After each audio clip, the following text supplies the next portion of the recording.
hear the message of Lord Shiva with silence and great respect. That's the question anybody will get. Why we should do that? Very simple. The reason is obvious. The message Lord Shiva is giving is coming in parampara. And the next few verses he'll explain how this prayer that I told you, the Prachetas, I heard from my father. And at that time, father was instructing the great sages, many great sages. I was also there. And I heard it from my father. So the message that we get today is by experimental knowledge. And that can change also, maybe wrong also.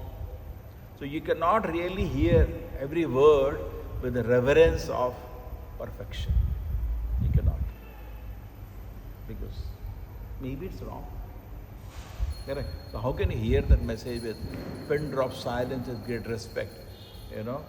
Just like Srila Prabhupada said, don't insult my intelligence. Now you go to schools and colleges, they will teach that in the beginning there was no life, and suddenly in the ocean some chemicals combined in life form. They'll teach some nonsense like that. And how can you hear that? It inserts your intelligence. It's not even logical, reasonable. It is somebody's imagination. How can I hear it with respect? But on the contrary, this knowledge that we are getting is coming from the Supreme Lord. It is perfect. Therefore, this is called Shruti. It has to be heard with great respect. You cannot compare it to the so-called knowledge of schools and colleges. But this is perfect, coming from the Supreme Lord directly. In the beginning there was no life only, and then suddenly accidentally life forms came into being, and accidentally they kept, evolving accidentally, some lucky accidents. And lucky now you are there. That is what they speak. And this we are supposed to hear. Any reasonable man, Prabhupada says, will protest. In fact, Prabhupada says even more hard. He says, a gentleman will be ashamed to speak all this nonsense.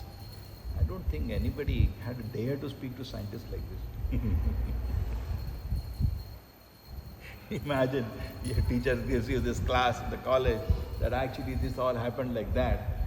You tell the teacher, sir, a gentleman will be ashamed to speak what you are speaking. My God, the teacher will be able, like, what do I do? He said, you see, sir, don't insult my intelligence. How am I going to believe all this? This is what is going on.